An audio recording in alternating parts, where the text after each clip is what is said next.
सबसे पहले तो वीडियो की शुरुआत में आप सभी से माफ़ी मांगना चाहूँगा क्योंकि काफ़ी समय लग गया इस वीडियो को पोस्ट करने में।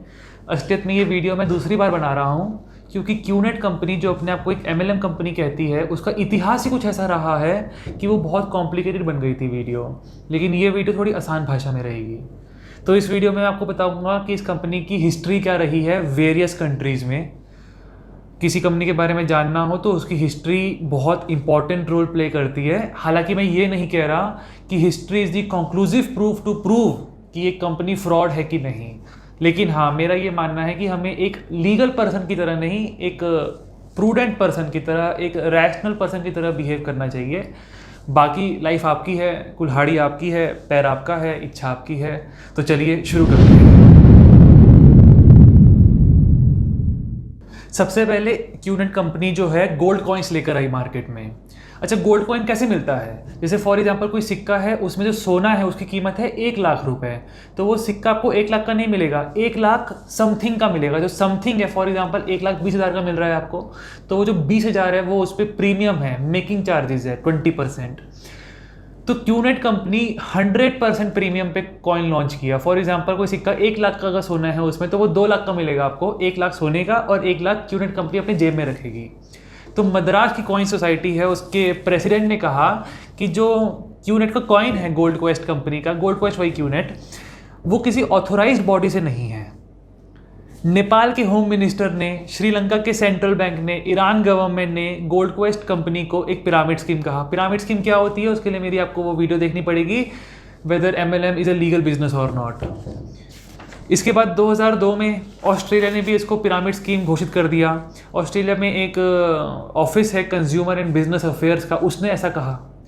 इजिप्ट में एक गवर्नमेंट बॉडी है दर अल इफ्ताल मिस्रिया, इसने एक फतवा काउंसिल निकाला और इसमें कहा कि जो क्यूनेट कंपनी है इसकी जो ट्रांजैक्शन है ये हराम है।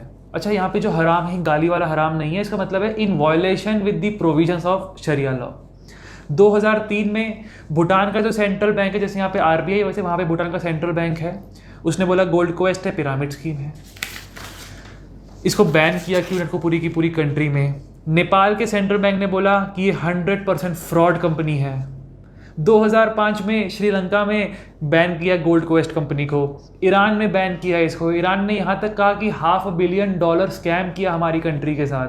$500 बिलियन कितना होता है, आसान भाषा में बताता हूँ, 37,000 करोड़ से भी ज़्यादा, इससे ज़्यादा का फ्रॉड है इसमें, इस कंट्री में।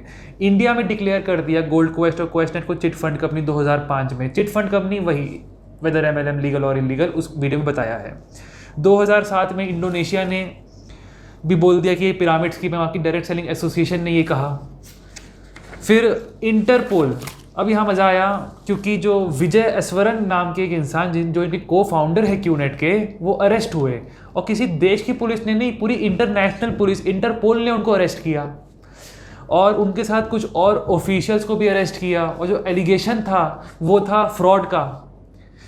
हालांकि कंपनी के लिए अच्छी बात ये थी कि 3 हफ्ते बाद वो छूट गए और उन पर जो भी इल्ज़ाम थे वो भी डिसमिस हो गए।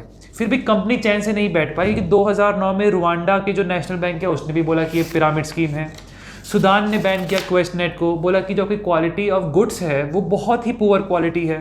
सीरिया ने इसको बंद कर दिया क्वेस्टनेट के ऑपरेशंस को अपनी कंट्री में, बोला पिरामिड स्कीम है, और बोला कि बिलियंस ऑफ जो सीरियन पाउंड्स है वो देश से गायब हो गए, मतलब गायब नहीं, विड्रॉ हो गए। 2010 में टर्की में इन्होंने अपने ऑपरेशन शुरू किए 150 डिस्ट्रीब्यूटर्स के साथ क्यूनेट ने। लेकिन शुरुआत करते ही परेशानियां भी आई। उनमें से करीब 42 रिप्रेजेंटेटिव जो थे, डिस्ट्रीब्यूटर्स थे, उनको पुलिस ने उन पर चीटिंग का केस बनाया, अनफेयर गेन का केस बनाया। ट्रेड मिनिस्टर ने वार्निंग दी सभी जनरल पब्लिक में कि ऐसी कंपनीज, क्यूनेट जैसी कंपनीज ज्वाइन ना करें। और उस देश में भी एक फ्रॉड हुआ, $50 मिलियन का फ्रॉड हुआ, जिसकी कीमत है करीब 372 करोड़ से भी ज़्यादा। इसमें करीब 30,000 लोगों ने अपने पैसे गंवाए। सऊदी अरेबिया में क्यूनेट को बैन किया गया और इसमें जो एलिगेशंस थे वो थे थेफ्ट का, चोरी का इल्ज़ाम लगा, फॉल्सिफिकेशन, गलत इंफॉर्मेशन पास करने का एलिगेशन लगा, फेलियर टू रजिस्टर, कहते हैं आपने रजिस्ट्रेशन ही नहीं कराई अपनी कंपनी की, इसका इल्ज़ाम लगा। और वार्निंग दी सभी सिटीजन्स को कि ऐसी कंपनी, स्पेशली क्यूनेट जैसी कंपनीज को ज्वाइन ना करें। ईरान में 30 लोगों को अरेस्ट किया, बोला कि आपने लोगों को उल्लू बनाया है, और करीब 5 ट्रिलियन रायल्स जो है ईरान की करेंसी है वो देश में से विड्रॉ हो गई। मतलब जिस भी कंट्री में जा रहा है वहाँ पे फ्रॉड हो रहा है, जिस भी कंट्री में जा रहा है वहाँ पे उसके ऊपर देश में से करेंसी विड्रॉ करने के एलिगेशंस लग रहे हैं। 2013 में इंडिया ने फर्स्ट अरेस्ट किया अपना, बहुत सारे इसमें इंडिपेंडेंट रिप्रेजेंटेटिव अरेस्ट हुए, कई सारे बैंक अकाउंट फ्रीज हुए, मनी लॉन्ड्रिंग का केस बना अगेंस्ट विहान डायरेक्ट सेलिंग जो कि फ्रेंचाइजी है क्यूनेट की। इंडोनेशिया में 200 लोग से भी ज़्यादा पे फ्रॉड के एलिगेशंस लगे। कजाकिस्तान में बैन किया क्यूनेट को। फिलीपींस में जो लाइसेंस था क्यूनेट का वो ऑफिशियली रद्द किया और बोला कि आपने क्यूनेट कंपनी ने जो उनकी एनुअल रिपोर्ट है वो सबमिट ही नहीं करी। इंडिया में जो मैनेजिंग डायरेक्टर है क्यूनेट के पुष्पम अपला नायडू, उनके ऊपर 21 केस रजिस्टर हुए चीटिंग के, उसमें वो अरेस्ट हुए।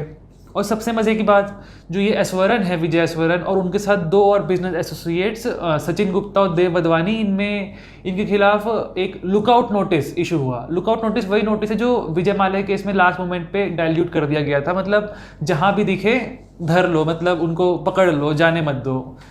ये नोटिस निकाला गया उनके खिलाफ। क्यूनेट का जो बेंगलोर ऑफिस है उसको बंद किया गया।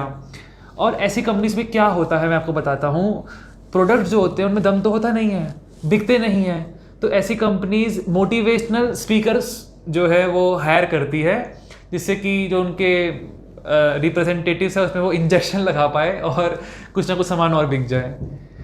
तो ऐसे ही यहाँ पे मोटिवेशनल स्पीकर थे जो क्यूनेट में लोगों को अट्रैक्ट कर रहे थे, वो भी अरेस्ट हो गए। अच्छा, ये मेरा भी इन पर्सनल ये एक एक्सपीरियंस रहा है। मैं भी एक कंपनी में गया था देखने के लिए कि कैसे काम हो रहा है यहाँ पे। तो वहाँ पे भी एक मोटिवेशनल स्पीकर आए थे, उनकी मैथमेटिक्स सुनिएगा। उन्होंने बोला कि मैंने 10,000 रुपये लगा के 20 करोड़ रुपए कमाए इस बिज़नेस में, और उन्होंने 20 करोड़ रुपए बोर्ड पे लिख दिया। उन्होंने बोला कि आप इतने नहीं कमा पाओगे, आप ये कह रहे हो, आप कितने नालायक हो, इसके आधे कमा लोगे 10 करोड़, उसके आधे 5, उसके आधे 2.5, उसके आधे इतने इतने इतने करके बोर्ड के नीचे एक राउंड ऑफ फिगर लिखी 10 लाख रुपए। कहता अगर आप इतने ही नालायक हो उसके बावजूद भी 10,000 रुपये लगा के आप 10 लाख कमा लोगे, और इतने नालायक समझ ही क्यों रहे हो अपने आप को? If I can do you can do. तो ये मैथमेटिक्स दिखाई उन्होंने, क्योंकि असली मैथमेटिक्स थोड़ी कड़वी है। चेन जितनी नीचे होगी मैथमेटिकली उतना मुश्किल होगा पैसे कमाना। तो अब यहाँ पे खैर एनी हाउ टॉपिक पे आते हैं। कैफ़े कॉफ़ी डे में इनकी मीटिंग्स होती थी, तो मुंबई के इकोनॉमिक विंग ने कैफ़े कॉफ़ी डे को एक नोटिस दिया कि क्यूनेट का कोई भी मेंबर कैफ़े कॉफ़ी डे में घुसना नहीं चाहिए, कोई भी मीटिंग्स होल्ड नहीं होनी चाहिए सीसीडी में क्यूनेट से रिलेटेड। और क्यूनेट को भी एक उस पर भी एफआईआर किया क्यूनेट पे, और कहा कि आप कोई भी वर्कशॉप्स, कोई भी मीटिंग्स, ट्रेनिंग सेशंस नहीं कर सकते। 2016 में इंडिया में मुंबई पुलिस ने 3 साल की इन्वेस्टिगेशन करी और उसके बाद एक चार्जशीट फाइल करी। चार्जशीट किसके खिलाफ करी थी? विहान के डायरेक्टर्स और शेयर होल्डर्स के। अब जो ये चार्जशीट थी, ये क्या होता है? ये कुछ नहीं होता, मतलब जैसे आपने इन्वेस्टिगेशन करी, आपने क्या किया उसको कागज़ पे लिखो, तो वो जो कागज़ का बंडल है वही चार्जशीट है। इसमें कितने बंडल थे, कितने कागज़ थे? 55,000 पेजेस कंपाइल थे एक चार्जशीट में। और यहाँ पे जो फेडरेशन थी डायरेक्ट सेलिंग एसोसिएशन की, उसमें जो विहान की एप्लीकेशन थी उसको रिजेक्ट किया। कहा कि आपके देखिए 2 बिजनेस है विहान के, एक तो है डायरेक्ट सेलिंग बिजनेस और एक है रिक्रूटमेंट बिजनेस, बंदे लाओ खींच खींच के। तो कहते हैं जो आप रिक्रूटमेंट बिजनेस है उससे तो आपकी इनकम बहुत ज़्यादा है और दूसरे से कम है, आपका सारा फोकस उसके अंदर है। ये भी एक बहुत बड़ा सबूत है, क्योंकि इसका सामान बिकना इतना मुश्किल है कि सिर्फ रिक्रूटमेंट से ही आ रहा है, तो कभी ना कभी तो चेन खत्म होगी ही, तो बहुत मुश्किल है पैसे कमाना। अच्छा, जो मैं एग्जांपल्स दे रहा हूँ, अच्छा इससे पहले अगर आपको वीडियो अच्छी लग रही है तो वीडियो को लाइक करिए, चैनल को सब्सक्राइब करिए और शेयर करिए सभी के साथ वीडियो के बाद। अब इसमें मैं आपको जो एग्जांपल्स दे रहा हूँ ये कुछ ही एग्जांपल्स हैं, इसके अलावा बहुत सारे एग्जांपल्स हैं। जैसे कि अब बाकू में 2 एम्प्लॉयज़ को 8 साल तक की सज़ा हो गई। श्रीलंका में मजिस्ट्रेट ने ऑर्डर किया पब्लिक अवेयरनेस कैंपेन निकालो कि कोई MLM ज्वाइन ना करे क्यूनेट जैसी कंपनीज़ में। 2017 में भी बहुत सारी कंट्रीज़ में अरेस्ट चले लोगों के, बहुत सारी कंट्रीज़ में लिटिगेशंस फेस की कंपनी ने। इंडोनेशिया में 19 टीनेजर्स को इवैक्यूएट किया क्यूनेट कंपनी से और उनके पेरेंट्स के पास भेजा गया। वो कुछ ऊट पटांग से सामान बेच रहे थे पब्लिक में, जैसे कोई चक्र बेच रहे थे, कितने का? 80 लाख का। तो अब इंडिया में महाराष्ट्र कोर्ट ने बोला क्यूनेट के जो ऑपरेशन है वो इलीगल इन नेचर है। दिल्ली हाई कोर्ट ने बोला कि क्यूनेट जो है पूरी तरह से एक स्कैम है और उसकी प्ली जो थी उसको डिसमिस किया। मार्च में 47 इंडिपेंडेंट रिप्रेजेंट कुछ नहीं है, जो उसके कस्टमर्स हैं उसी को, वो जो उसकी किट्स खरीद रहे हैं उसी को वो आईआर कह रहा है, इंडिपेंडेंट रिप्रेजेंटेटिव। तो 47 आईआर जो है उनको अरेस्ट किया, उनके बैंक अकाउंट को फ्रीज किया। अप्रैल में ईडी एनफोर्समेंट डायरेक्टरेट ने 150 करोड़ की प्रॉपर्टी सीज करी क्यूनेट की। मई में एक मुंबई इकोनॉमिक ऑफेंस विंग का एक नया यूनिट बनाया गया, किस लिए, जो कंपनसेट करने के लिए जो पुराने इन्वेस्टर्स थे क्यूनेट को, उनको। और बहुत से आईआर्स और अरेस्ट हुए various parts of various countries. तो अगर मैं सब बता नहीं पाऊंगा इस वीडियो में, क्योंकि वरना ये 3 घंटे का लेक्चर वीडियो हो जाएगी। श्रीलंका में ऑर्डर किया गया क्यूनेट के जितने भी ऑपरेशन हैं उनको बंद करने के लिए। 2018 में बहुत सारे अरेस्ट हुए, फिर से लिटिगेशंस फेस करी है बहुत सारी कंट्रीज़ में। मैं कितने एग्जांपल दूं, यूरोप में, लेबनान में, इंडोनेशिया में, Saudi Arabia, New Guinea, Ivory Coast, Kazakhstan, Georgia और बहुत सारी कंट्रीज़ में लिटिगेशंस और अरेस्ट हुए। 2019 में कुछ सुसाइड केसेस सामने आए इंडिया में, जैसे नवी मुंबई में एक सॉफ्टवेयर इंजीनियर ने सुसाइड किया, 2.5 लाख रुपए इन्वेस्ट किए थे उसने क्यूनेट में, ऐसा उसके दोस्तों ने क्लेम किया। चेन्नई में एक आदमी ने सुसाइड किया, 8 लाख रुपए इन्वेस्ट किए थे उसने, और कज़न ने उसको उल्लू बना के इन्वेस्ट करवा दिया।